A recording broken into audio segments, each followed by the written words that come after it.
حدوداً 15 تا 20 تا ایمیل زده بودم.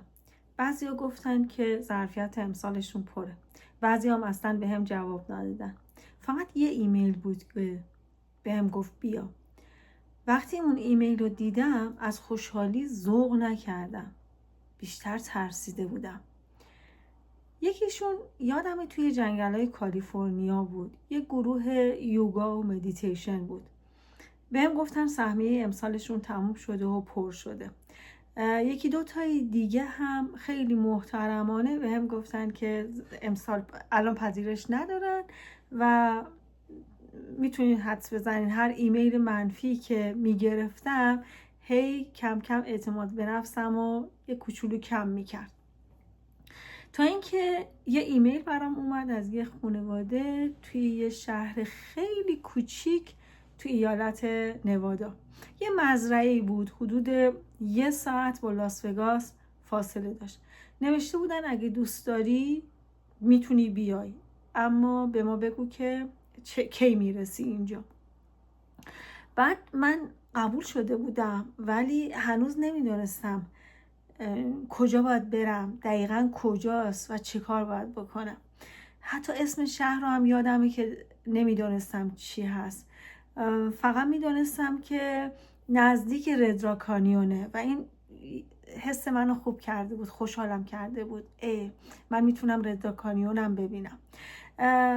نه آدرسی داشتم، نه کسی رو میشناختم و فقط یه ایمیل بود. با خودم گفتم که واقعا دارم چیکار میکنم. اولین بار بود که میخواستم توی آمریکا تنهایی از یک مکانی به مکانی دیگه مسافرت کنم. گزینه‌های پیش روم رو نگاه کردم، اتوبوس بود، هواپیما بود و قطار هم بود. من ایمیل زدم براشون و گفتم که بلیطو که گرفتم به شما خبر میدم. بررسی کردم، قرار بود مثلا فردا برسم من اونجا. من شروع کردم به پیدا کردن بلیط قطار رو نگاه کردم، دیدم مثلا فردا صبح زود میتونم اونجا باشم، یعنی لاس وگاس باشم، بلیط مستقیم لاس وگاس. وسایلم رو جمع کردم، خوشحال شده بودم. خب من یه عالمه وسایل داشتم، 2 تا ساک بزرگ داشتم، به اندازه مثلا 2 هفته وسایل گذاشتم توی یه دونه کوله پشتی. یادم مثلا 3 دست لباس برداشتم گذاشتم توی کوله پشتی و بقیه وسایلم رو همونجا گذاشتم و کولم رو انداختم، کولم رو رفتم ایستگاه قطار. با همه خدافظی کردم، گفتم من میرم، حالا ببینم چی میشه، ممکنه 2 هفته دیگه برگردم. رفتم ایستگاه قطار و هی به گوشیم حالا نگاه میکردم، خدایا چرا ایمیل به من نزدن، چرا نگفتن آدرسشون کجاست، چرا تایید نکردن، من دارم میرم، الان کی میاد جلوی من باید چی کار کنم. خیلی استرس داشتم. توی ایستگاه قطار نشسته بودم و به طبع چون جواب ایمیل رو نگرفته بودم نمیدونستم باید چی کار کنم، همینطوری منتظر بودم تا اینکه اتوبوس قطار رفت و گفتم خب با اتوبوس میرم. 1 ساعت دیگه مثلا اتوبوس حرکت میکرد. تو اون 1 ساعت هم چشم من فقط به گوشیم بود و جواب ایمیل که آدرس بدن و جواب نیومد. اتوبوس رو هم از دست دادم. بعد مونده بودم چیکار کنم. اتوبوس بعدی و حتی قطار بعدی فردا صبح زود بود. الان مثلا ساعت 7-8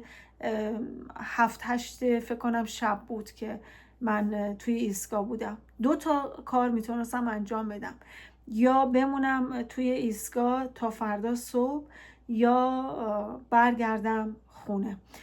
از این سختم بود چون خداحافظی کرده بودم، ولی بالاخره تصمیممو گرفتم و برگشتم خونه. وقتی برگشتم خونه میزبانم داشتن میرفتن مهمونی و معلوم بود که انگاری ورود من همچی خوشایند نبود، چون برنامه‌شون رو یه جورایی به هم میزد و انگاری اونا مجبور شده بودن که من رو هم یه کاری کنن دیگه، منو هم با خودشون ببرن به مهمونی، حالا به پیکنیکی که میخواستن برن. یه پیکنیک بود، میخواستن توی یه پارک برن با دوستاشون.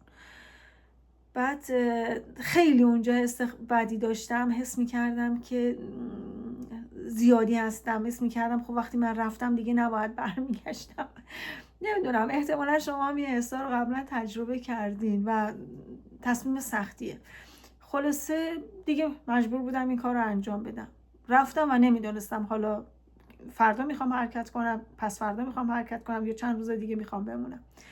توی پارک بودم، همون جایی که حالا بچه‌ها جمع شده بودن و یه ایمیل ازشون دریافت کردم که عذرخواهی کرده بودن چون اسبشون مریض شده بود، درگیر دامپزشکی بودن و گفتن که اوکی هستیم و ما میتونیم فردا بیایم دنبالت. من گفتم ای خدا، من همه چی رو از دست دادم و الان چیکار باید بکنم؟ فردا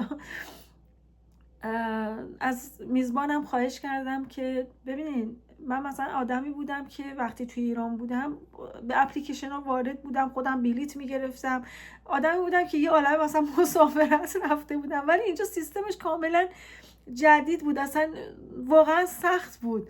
ازش خواهش کردم که ممکنه مثلا با کارت بانکی من برا من چیز کنن، یه بلیت هواپیما بگیرن.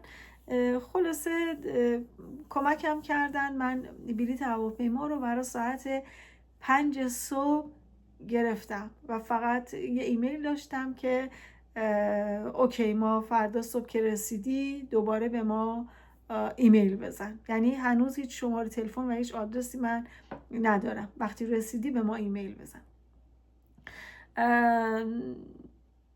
اینجا بود که فهمیدم این سفر فقط جابجایی نیست از یک ایالت به ایالت دیگه، این یه امتحان بزرگه برا من.